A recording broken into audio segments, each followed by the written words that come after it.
Paz do Senhor, meus irmãos, amém? Glória a Jesus. Convido meus irmãos a se colocar de pé. Vamos estar nesta manhã, né? Estou na presença do Senhor. E a palavra do Senhor vai dizer que quando estiver 2 ou 3 reunidos no nome dele, ali ele se faz presente. Eu creio, né, que quando nós estamos buscando ao Senhor em espírito e verdade, estamos aqui com a manhã tematizada como Bom Dia Espírito Santo. E vamos declarar, né, para Ele um bom dia, para Ele, e vamos declarar que sem Ele nada somos. Convido meus irmãos, antes da gente estar orando, a cumprimentar o seu irmão, a paz do Senhor, ao que está ao seu lado, lá atrás, à sua frente. Louvado seja o nome do Senhor. Glória a Jesus. Aleluia. Deus seja louvado e agradecido, exaltado. Oremos. Soberano Deus, eterno Pai, amanhã deste dia nós queremos louvar o seu nome, engrandecer e exaltar, porque o Senhor é digno de toda a honra, de toda a glória e de todo o louvor. Senhor, nosso coração vai estar prostrado, rendido, aberto, para adorar, exaltar o seu nome, Senhor, porque nós sabemos que nada, Senhor, que façamos vai, Senhor, superar tudo aquilo que o Senhor já tem feito por nós. Muito obrigada, Jesus querido, pela tua presença nas nossas vidas, por esta manhã, na tua presença, Senhor. Glorificado, exaltado o seu nome, porque estamos aqui, Senhor, guardados, protegidos debaixo das tuas asas, Senhor. Estamos na tua presença, estamos, Senhor, para te adorar em espírito e verdade, Senhor. Porque nada, Senhor Jesus querido, vai, Senhor, calar a nossa voz, nada vai calar a nossa adoração, Espírito Santo. Muito obrigado, Senhor Jesus querido, por ter acordado, deitado ontem, levantado hoje. As suas mãos têm nos sustentado, têm nos colocado de pé. Louvado seja o teu nome, Jesus querido. Abençoa aqueles que estão através dessa transmissão, também adorando juntamente conosco. Em nome de Jesus, o Senhor possa alcançá-los. Também possa nessa manhã, Senhor Jesus querido, renovar as nossas forças, renovar os que estão através dessa transmissão. No nome de Jesus, abençoa nossas vidas nessa manhã, Senhor.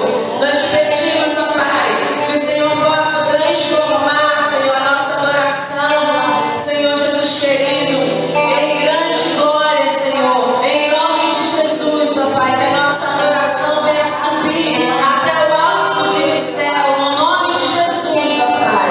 Em nome de Jesus, as palmas venham louvar e agradecer o nome do Senhor. Amém? Glória a Deus. Aleluia. Agradecemos o teu nome, Jesus. Oh, Deus, glória a ti, Pai. Vamos louvar o Senhor nessa manhã.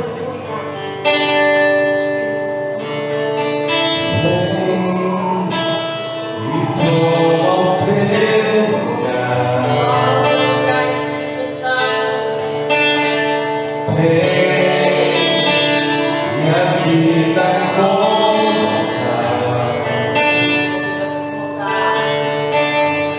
um trono de louvor, entrego a ti, Senhor, meu Deus.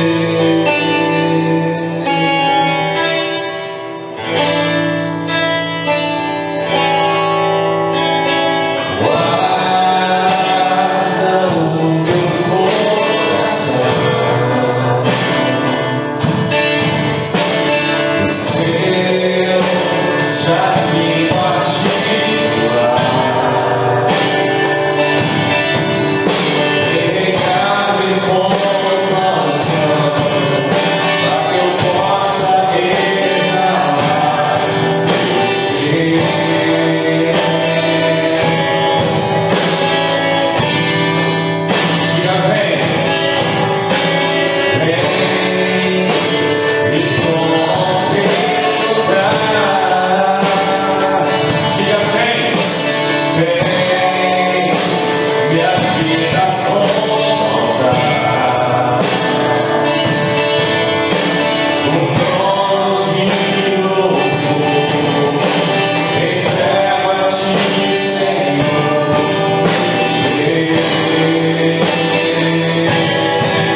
louvado seja o nome do Senhor. Ainda de pé, vamos estar fazendo aquela oração pela nossa semana. Convido você a interceder pela sua semana da sua família, da sua casa. Entregue nas mãos do Senhor, confia nele e as demais coisas ele fará. Amém? Vamos entregar confiando que todas as direções que nós precisamos para essa semana, que todos os caminhos que nós precisamos percorrer, nós precisamos andar, vai ser guiadas pelas mãos do Eterno, em nome de Jesus. Oremos, soberano Deus, eterno Pai, mais uma manhã de domingo que nós intercedemos pela nossa semana, acreditamos, Senhor Jesus, e confiamos, ó Pai, que o Senhor é o dono e o Senhor está no controle de todas as coisas, e que, Senhor Jesus querido, sem o Senhor na nossa caminhada, sem o Senhor na nossa direção, nós percorremos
Glorificado seja o nome de Deus. Por favor, queridos, toma o teu assento ali nessa manhã.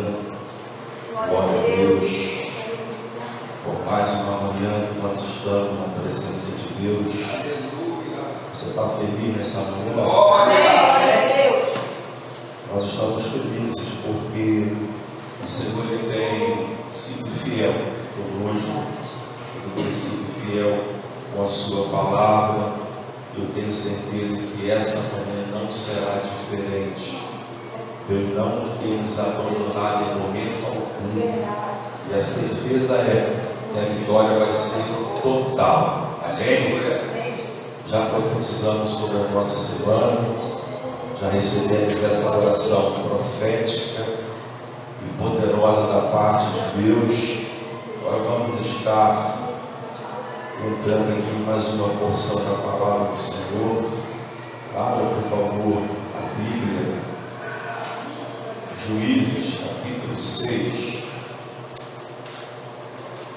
Livro de Juízes, capítulo 6.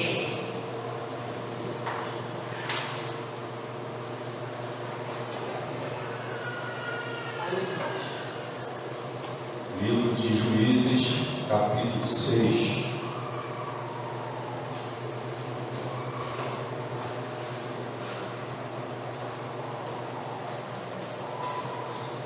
Juízes, capítulo 6.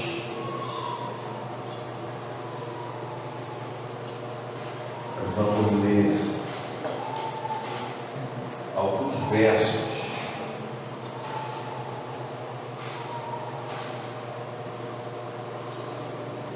para a nossa meditação desta manhã. Eu leio a partir do verso de número 11.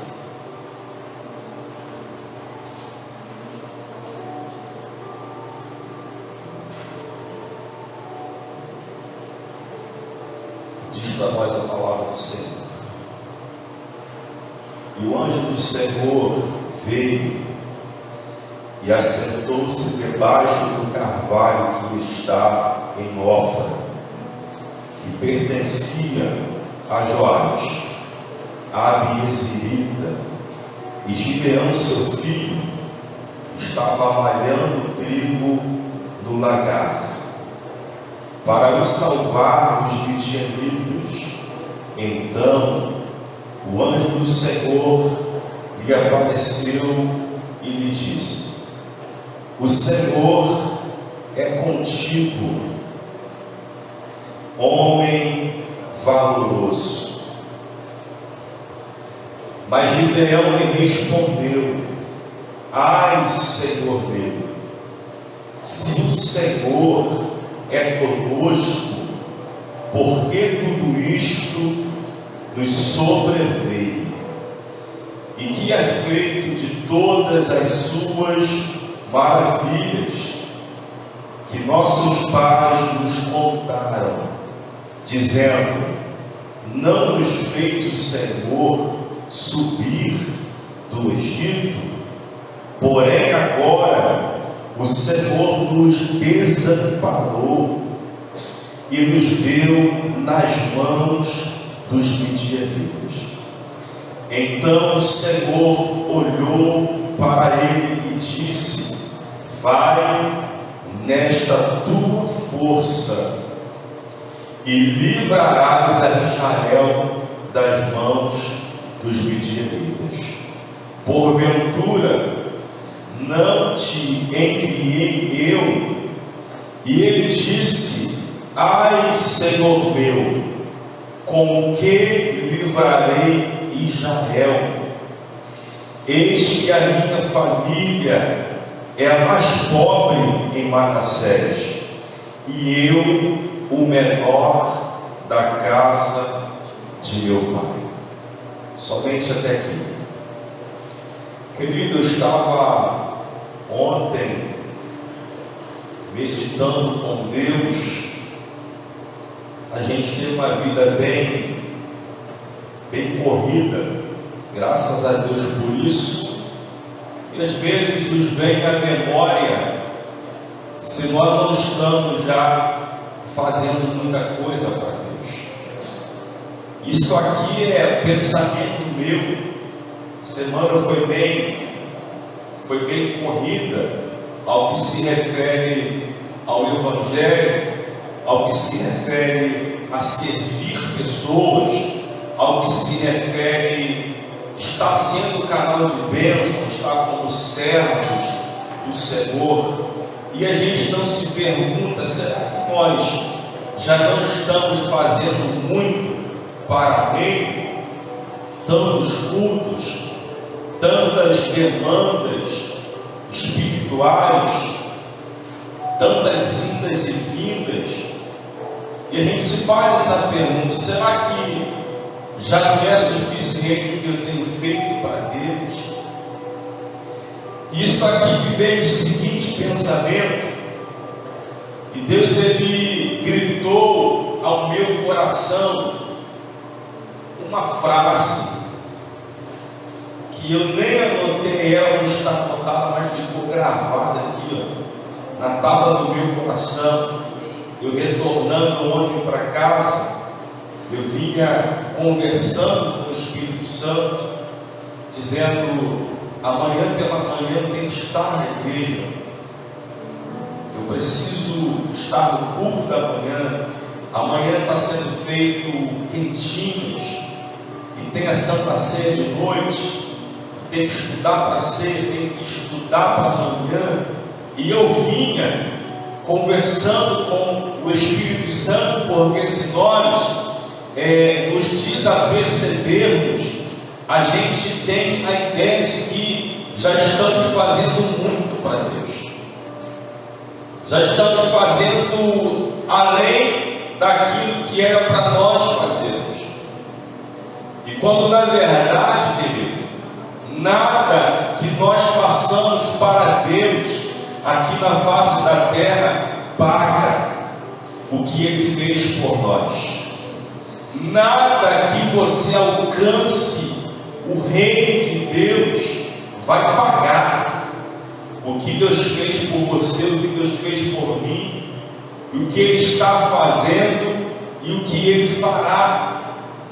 E o Senhor colocava essa frase ao meu coração, a seguinte frase: chega de dar desculpas para Deus. Chega de dar desculpas para Deus.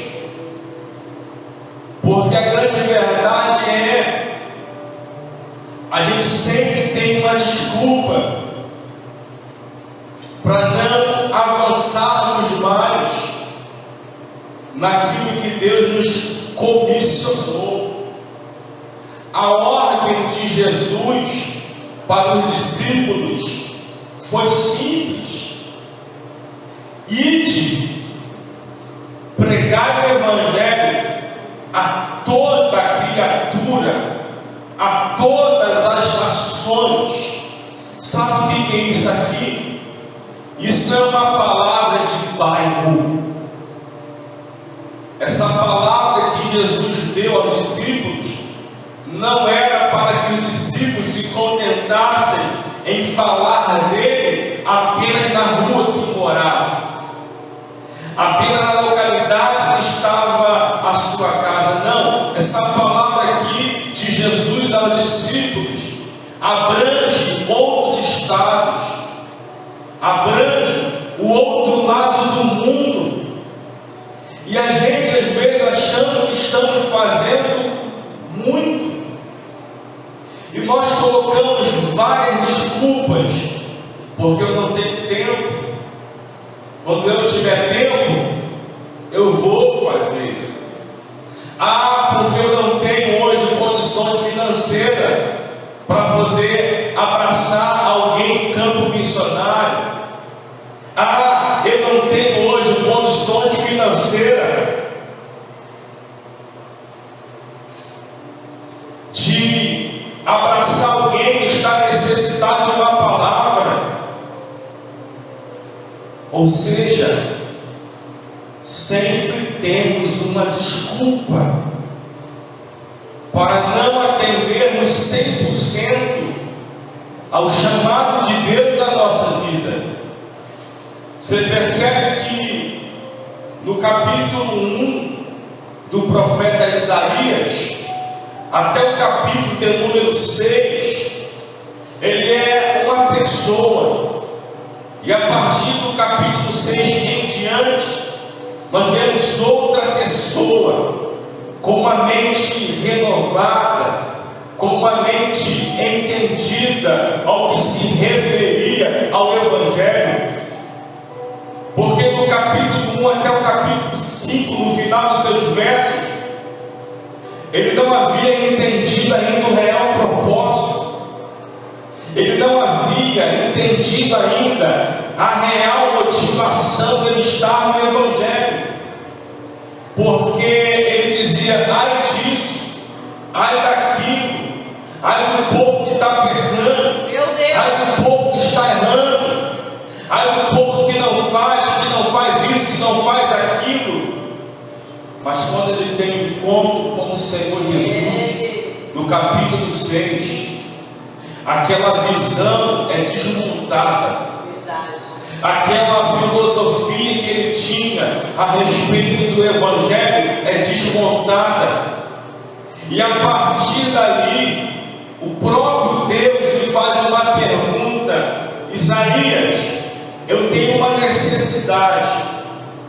O Evangelho tem uma necessidade. Qual é? Eu preciso apregoar o Evangelho. Eu preciso alcançar aqueles que estão passando por necessidade. E eu preciso de alguém. E a pergunta é: a quem enviarei? Aí depois que o profeta entendeu o objetivo do Evangelho, depois que ele entendeu a real motivação que o levava à presença de Deus, você percebe que ele não aponta ninguém. Você percebe que ele não fala assim: olha, manda fulano, manda ciclano, escolhe A, escolhe B. Você percebe que ele fala assim: Deus, ó, envia-me a mim. Ou seja, Isaías pensava que também estava fazendo muito para o Evangelho. Ele pensava que por estar pregando a palavra ali aos arredores de Jerusalém já estava suficiente. Ele pensava que as quadras e ruas que ele alcançava por intermédio da palavra já estava suficiente. Mas quando ele encontrou com o Senhor Jesus, que o anjo tocou na sua boca, automaticamente a sua mente também é alcançada, e ele percebe que na verdade estava fazendo muito pouco para Deus. Ele diz: olha, envia-me a mim. E esse texto aqui que nós acabamos de ler, ele retrata exatamente alguém que não quer fazer por completo aquilo que Deus lhe pede. Esse texto aqui está nos apresentando um tempo difícil para Israel. Está nos apresentando uma crise financeira, uma crise espiritual, uma crise social, porque o povo estava em opróbrio, estava em humilhação há 7 anos, vivendo na mão dos midianitas. O povo plantava, mas não colhiam. Eles trabalhavam, mas não viviam o seu trabalho. Era um tempo muito difícil, era um tempo de muita escassez, aonde que por 7 anos os midianitas oprimiam Israel de tal forma que em Israel não tinha mais alimento, não tinha mais comida, não tinha mais alegria do lado das pessoas, não tinha mais expectativa de uma mudança, não tinha mais aquela chama no coração de que alguma coisa vai acontecer para que a gente mude esse quadro. Só que entenda uma coisa aqui, queridos: a gente quer colocar tudo na conta de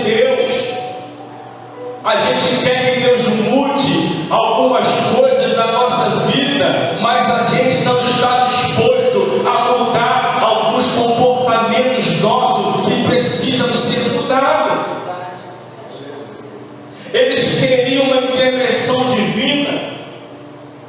Eles queriam que Deus pegasse aquele tempo ruim e aplacasse aquela ira dos midianitas. Eles queriam isso. Mas o que é que eles estavam fazendo para que Deus mudasse aquele pai? Mas o que é que eles estavam fazendo para que Deus mudasse aquela história?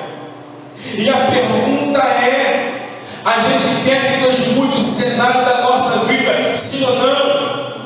A gente quer que Deus mude a história do nosso futuro, sim ou não? É claro que sim, mas a pergunta é: o que nós temos feito para Deus, para que Ele mude aquilo que nós precisamos? Porque às vezes você está fazendo muito para si mesmo. Porque às vezes você pode estar fazendo muito para o outro, para agradar alguém, para se colocar numa posição de visibilidade. Mas a pergunta é: o que nós temos feito para Deus?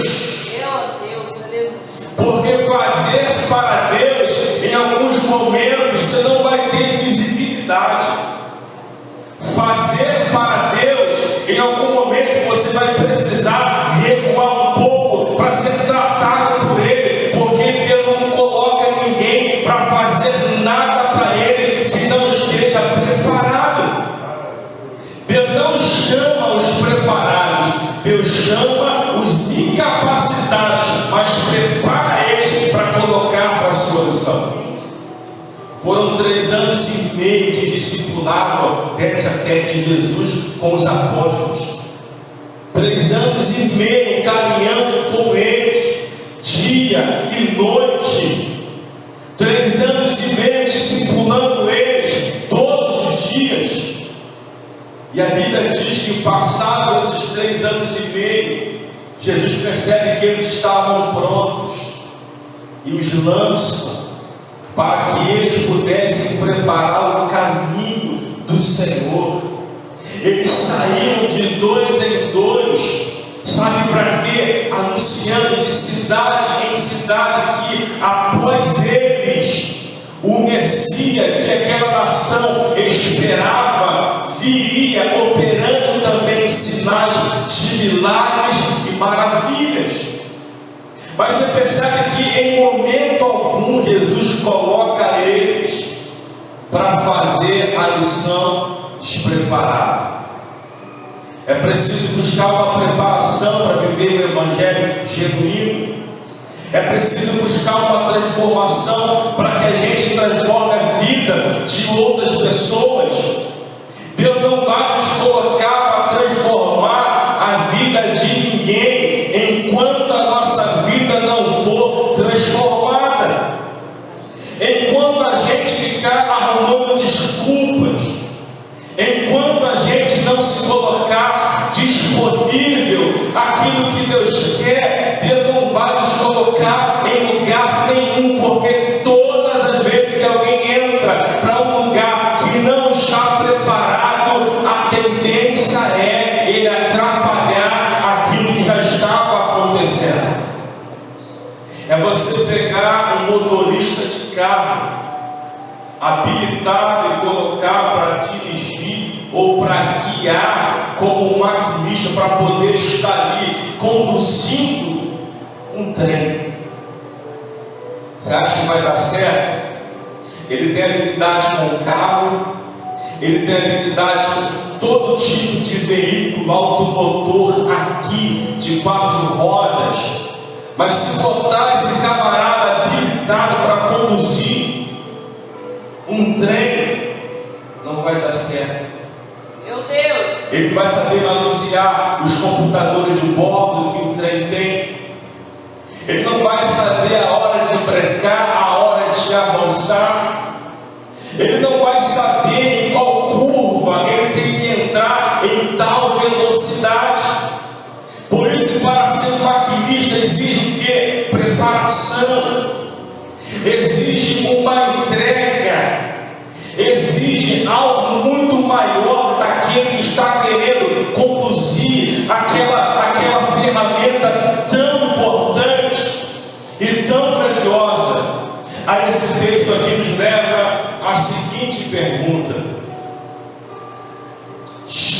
de dar desculpas para Deus, para aquilo que você deve fazer. O texto fala que Gideão está amarrando trigo no lagar. Ele tem vontade de mudar aquele quadro.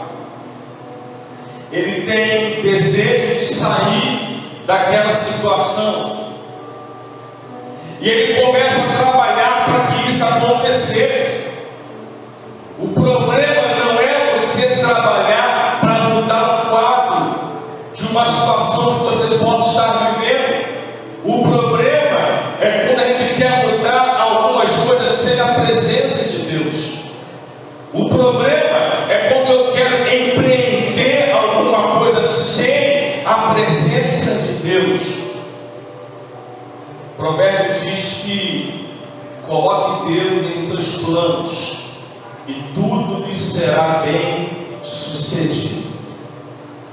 Ele está tirando o pouco que ele tinha da sua casa. Ele está num lugar chamado lagar, um lugar inapropriado para malhar o trigo, porque o lagar era um lugar de prensar uvas, onde se produziam os vinhos. O vinhadeiro se concentrava no lagar. Só que o lagar, naquele momento, era o lugar mais apropriado para Gideão guardar o pouco que tinha. Porque se ele fosse separar o pouco que tinha na eira, ele ficaria muito exposto, porque a eira se concentrava no alto da colina e precisava de vento, porque tinha que separar a palha do trigo. Então aqueles que estavam produzindo subiam até a eira, eles esfregavam as palhas das mãos, e quando o vento vinha soprando no alto da colina, eles lançavam os trigos para o alto, onde o vento separava a palha e caía o trigo. Só que Gideão sabe, se ele for fazer isso nesse lugar que era apropriado, os inimigos que moravam lá embaixo do terreno superior avistariam o processo dessa separação. Então Gideão iria perder o pouco que tinha. Então ele cria-se uma estratégia. O lagar era um lugar reservado, era um lugar como se fosse escondido, não era visível, e é para lá que ele vai. É para lá que ele tem um pouco de esperança para poupar o pouco alimento que tem. A Bíblia diz que ele está lá, malhando o trigo do lagar, com dificuldade, porque não tinha vento. As ferramentas que ele precisava não cabia para aquilo que ele estava fazendo, mas estava lá, batendo a plantação, separando o trigo da palha. E quando de repente a Bíblia diz que aparece o anjo do Senhor, e o anjo do Senhor aparece para Gideão e fala assim: Deus é contigo, varão valoroso. Você percebe que o anjo não precisa se identificar muito para Gideão quem ele era. Ele só diz: olha, Deus é contigo, varão valoroso. E logo em seguida Gideão entra o quê? Com alguns questionamentos. Ele faz essa seguinte pergunta para o anjo: se Deus é conosco, por que nos sobrevém esse mal? Por que os midianitas, por 7 anos, estão roubando o que é nosso? Cadê o Deus que nossos pais tinham, das maravilhas que fizeram no deserto? Ele faz essa segunda pergunta para o anjo: cadê esse Deus que pelos meus pais ouvi que ele fez maravilha do deserto, mas esse Deus nos abandonou? O que Gideão estava fazendo é o seguinte: estava transferindo para Deus uma culpa de algo que Deus não era culpado. Gideão estava transferindo para Deus aquele momento de 7 anos que o povo estava vivendo de dificuldade, a culpa que não era de Deus. E logo nós entendemos que a Bíblia diz para nós que do que se queixa o homem, seus próprios pecados, das suas próprias atitudes, do seu próprio posicionamento, porque não tem jeito, não dá para a gente plantar maçã e colher uva, não dá para a gente plantar uva e colher maçã, não dá. A colheita nossa sempre vai ser naquilo que nós plantamos. Você pode não saber o tempo que vai colher, você pode não saber se a estação está propícia que você vai colher em tal tempo, na hora certa, mas você precisa ter certeza de uma coisa: que você vai colher exatamente aquilo que você plantou. Israel estava colhendo o que havia plantado. Havia plantado desobediência, havia plantado paganismo, havia plantado corrupção, havia plantado adultério, havia plantado toda a prática de idolatria, e não tinha como ser diferente a colheita. Isso aqui nos alerta, porque, queridos, o que é que nós temos plantado? Quais têm sido as nossas ações? Por que é que nós damos tantas desculpas para não atender 100% ao que Deus nos pede? Será que é porque não queremos que Deus veja a condição que nós estamos? Será que não é porque nós não queremos mostrar para Deus a casa como está pelo lado de dentro? Mas se for isso, esquece, porque Deus ele sonda mente, pensamentos e coração. A Bíblia diz que os teus olhos são como chamas de fogo, que tudo contempla e que tudo vê. Ou seja, se eu estou tentando dar desculpa para Deus, para não fazer o que Ele me pede, porque eu estou em condição errada, eu preciso tirar isso da minha mente, porque Deus está vendo exatamente a forma que eu estou. E Deus fala para mim assim: olha, a culpa não é nossa, a culpa não é minha. Israel está colhendo o que plantou. E no verso de número 13 que nós lemos, Gideão fala assim: olha, ai Senhor meu, se o Senhor é conosco, é comigo, porque tudo isso me sobreveio, e que é feito de todas as suas maravilhas que nossos pais nos contaram, dizendo: não nos fez o Senhor subir ao Egito, porém agora o Senhor nos desamparou e nos deu nas mãos dos midianitas.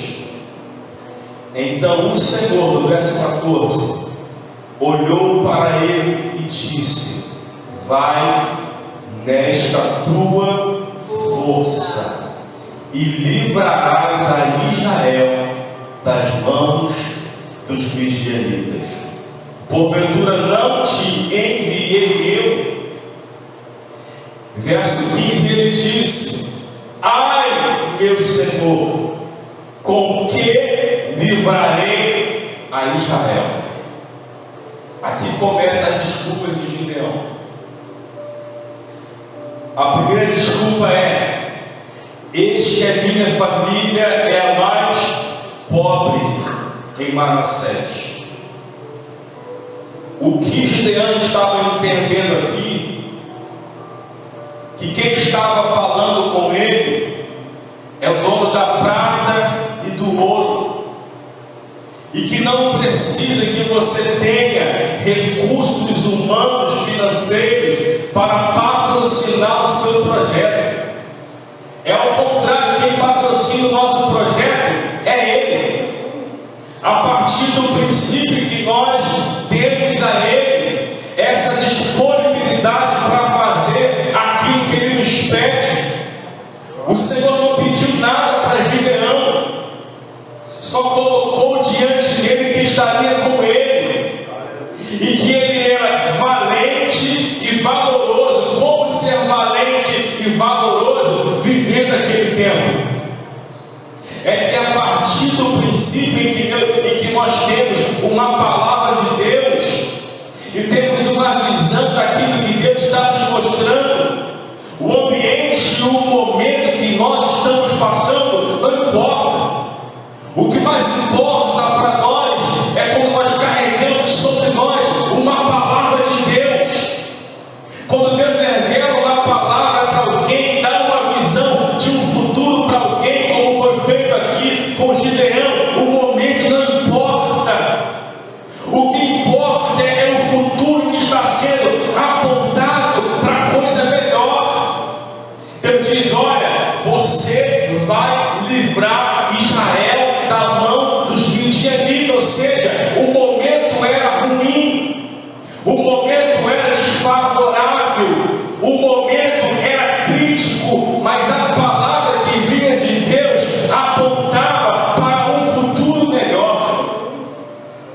E é nessa palavra que nós precisamos nos agarrar e parar de dar desculpas para Deus, para fazermos completamente a sua vontade. É nessa palavra que nós precisamos concentrar a nossa mente.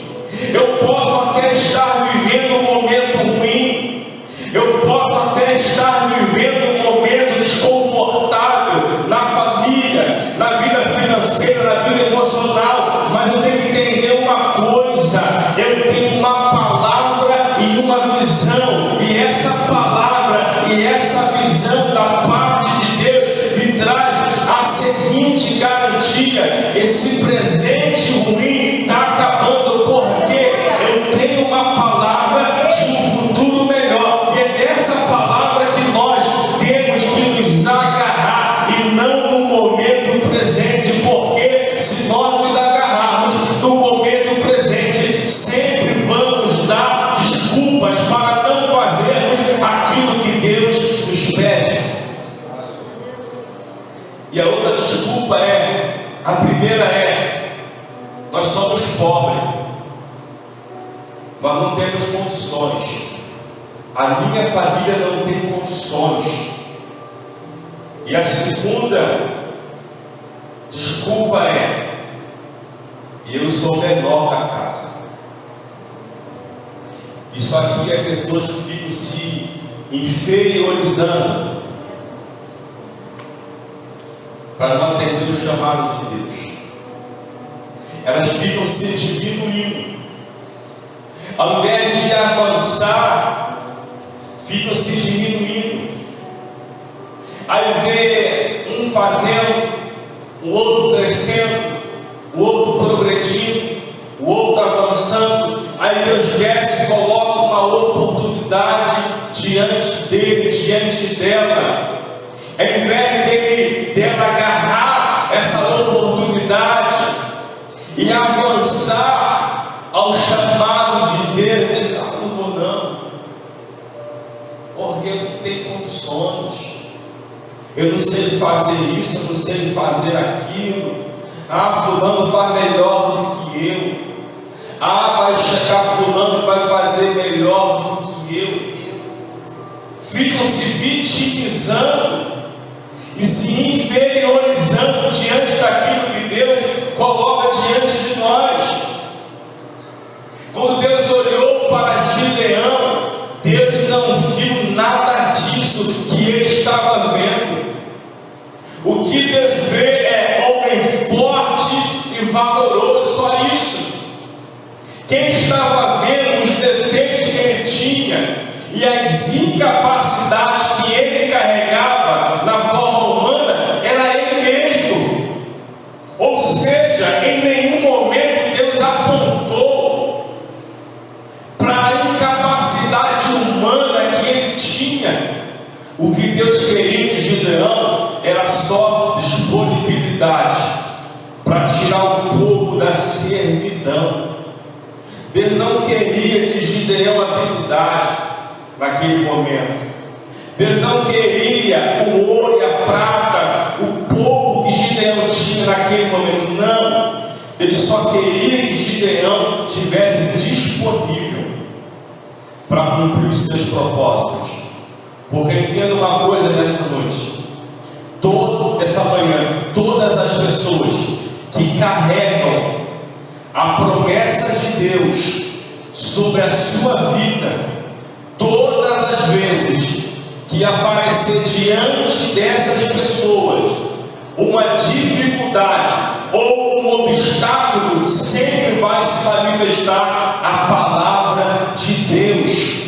Quem carrega uma promessa, quem está caminhando para cumprir uma ordem de Deus, todas as vezes que aparecer um desafio ou um obstáculo, logo em seguida a palavra do Senhor vai se manifestar. Josué está caminhando o povo de Israel pelo meio do deserto, e a Bíblia diz que Moisés agora é morto e Josué estava desmotivado porque não sabia como fazer para acessar a terra prometida. A Bíblia diz que diante da terra prometida Israel só tinha um obstáculo que separava o povo, o Rio Jordão. Josué está desanimado, está decepcionado, está sem esperança, mas o povo não estava indo para fazer uma promessa que eles mesmos haviam feito a eles. Não, a promessa de entrar na terra foi feita pelo próprio Deus há mais de 850 anos atrás, quando ele falou para Abraão: eu vou te dar uma terra e a sua descendência vai entrar por essa terra, mas vai passar um tempo, eles vão passar em uma terra que não é deles, mas passando esse tempo eu vou cumprir com a minha palavra. Então o que estava em jogo ali não era uma palavra de homem, mas era a palavra de Deus. Logo eu entendo, quando eu carrego dentro de mim uma promessa feita pelo próprio Deus, como se manifestar um gigante, como se manifestar uma tempestade, como se manifestar um obstáculo, como se manifestar uma situação adversa, logo em seguida eu preciso entender: se eu carrego uma promessa dentro de mim, logo em seguida vai se manifestar a palavra do Senhor sobre a minha vida. E a palavra do Senhor para a vida de Josué falou: seja forte e corajoso, porque esse obstáculo não vai impedir a minha promessa. E a palavra do Senhor para nós essa manhã, e para que possa, seja forte e corajoso, porque esses obstáculos, esses gigantes, situação adversa não vai impedir a minha promessa sobre a sua vida. Levanta a tua mão direita para receber essa palavra. O seu momento pode ser difícil, mas tu não vai ficar paralisado mediante a dificuldade, obstáculo gigante que está você e a sua promessa. Vai se manifestar essa manhã a palavra do Senhor sobre a sua vida, e essa palavra que vai permanecer sobre a sua história nessa manhã.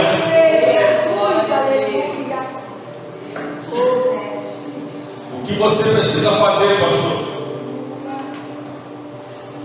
é confiar plenamente em Deus. O que você precisa fazer é parar de se inferiorizar diante daquilo que Deus tem colocado na sua frente. Deus coloca na nossa frente oportunidades.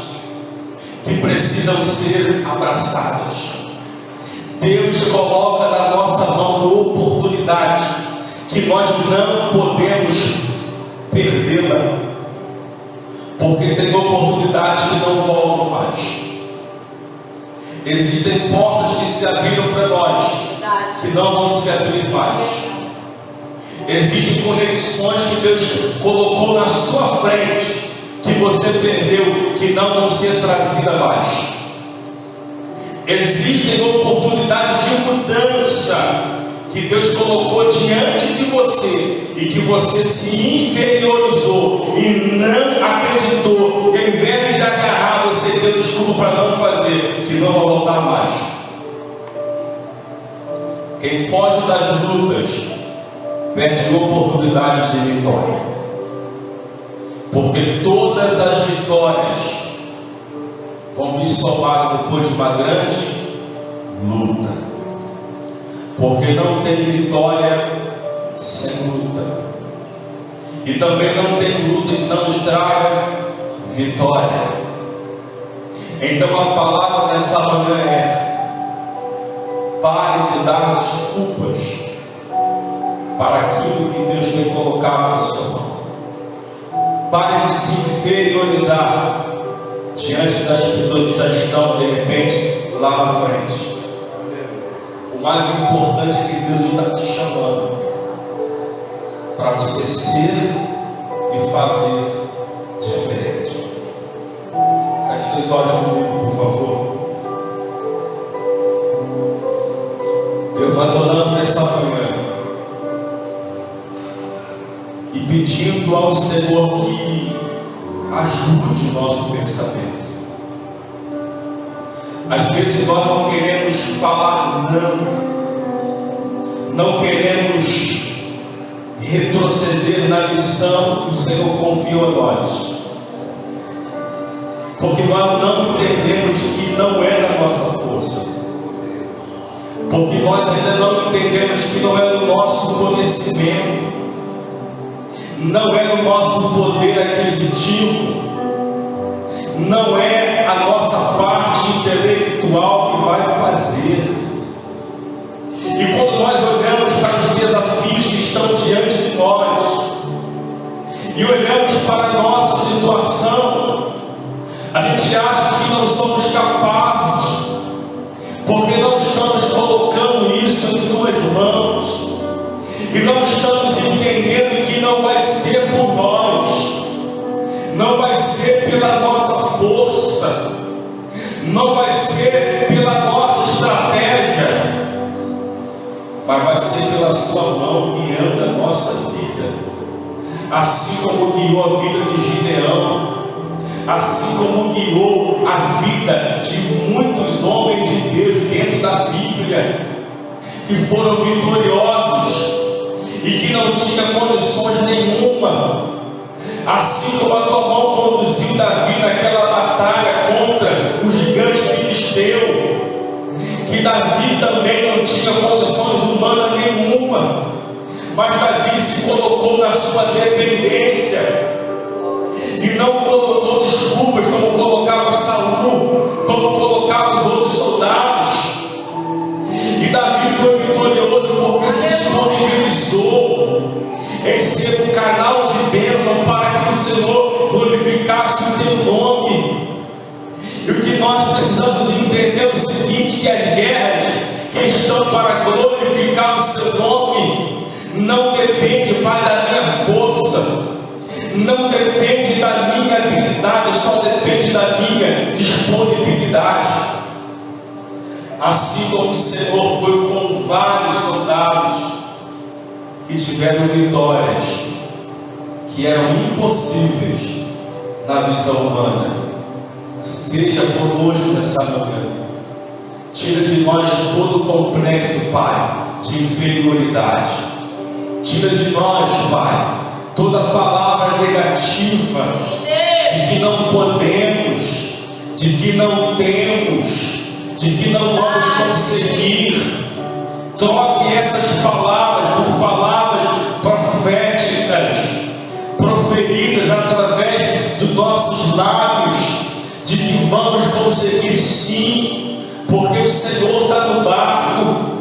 De que vamos avançar sim, porque temos uma palavra e uma visão.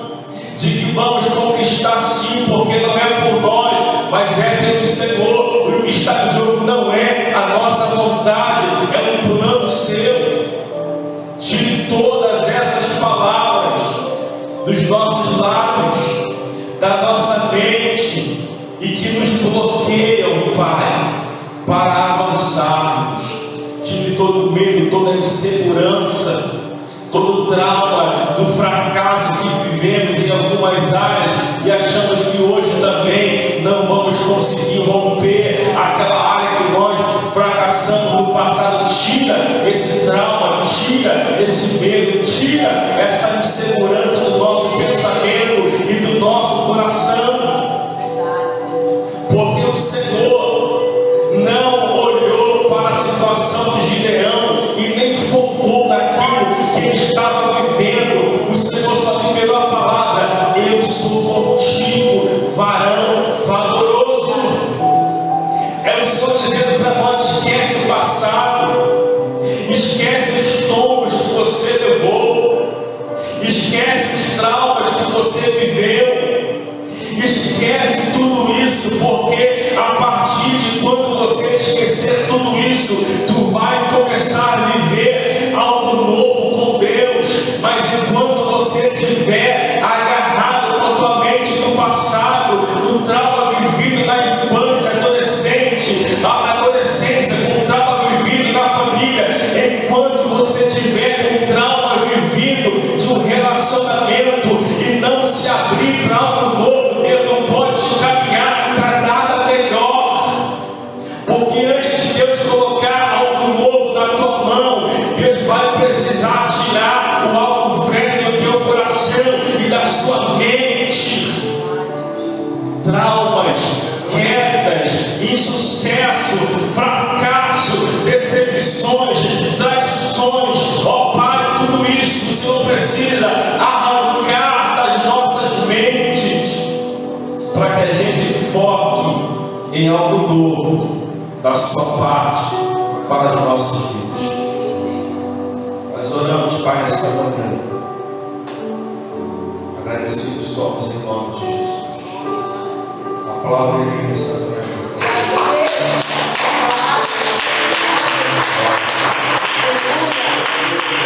Glórias, obrigada, Jesus, por esse poderoso. Querido, rapidinho, vamos agora ofertando o nosso Deus. Amém. Glória a Deus. Pega tua semente aí, por favor. Você vai estar ofertando, dizimando a casa de Deus. Pega sua semente. Fazemos sempre questão de orar pela tua vida financeira esse momento, porque nós sabemos que Deus tem sido fiel.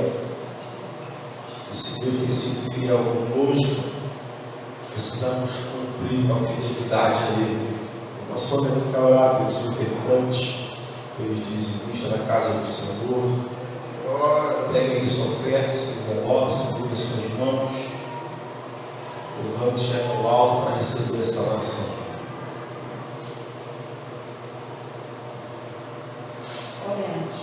Senhor, meu Deus e meu Pai, nesta manhã eu quero te agradecer, Senhor Jesus Cristo, pela sua presença, pelo fogo de vida, pelo seu amor, pela essa palavra abençoada, meu Senhor. Te agradeço pela vida dos meus irmãos que aqui se encontram. Senhor Jesus Cristo, que o Senhor venha abençoar agora, Senhor, cada dízimo, cada oferta, que o Senhor venha abençoar, multiplicar, com bênçãos sacudidas, multiplicadas na vida de cada um, meu Senhor. E Senhor Jesus, venha abençoar também a sua casa, meu Pai, e que podemos mais e mais, Senhor Jesus, retribuir com tudo aquilo que o Senhor tem multiplicado em nossas vidas. Senhor, receba, Senhor, a nossa oferta, em nome de Jesus. Amém. Muito obrigada, Senhor. Amém. Eu quero fazer uma palavra.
Deus, muito obrigado, Senhor, por mais um culto que nós entregamos ao Senhor.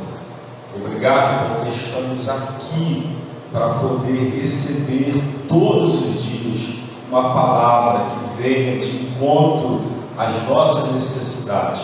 Agora, por favor, Pai, entregamos a Ti esse culto manhã em Suas mãos, em agradecimento por tudo que o Senhor tem feito por nós e por tudo que ainda há de fazer. Agora vamos estar finalizando aqui essa primeira parte, Senhor. Quem esteve conosco ou vai estar conosco após, Senhor, que essa transmissão, assistindo depois desse culto, que o Senhor possa abençoar, ter um domingo abençoado na Sua presença, em nome de Jesus. Diz amém comigo? Amém. Pode se sentar, terminar aqui então essa primeira parte.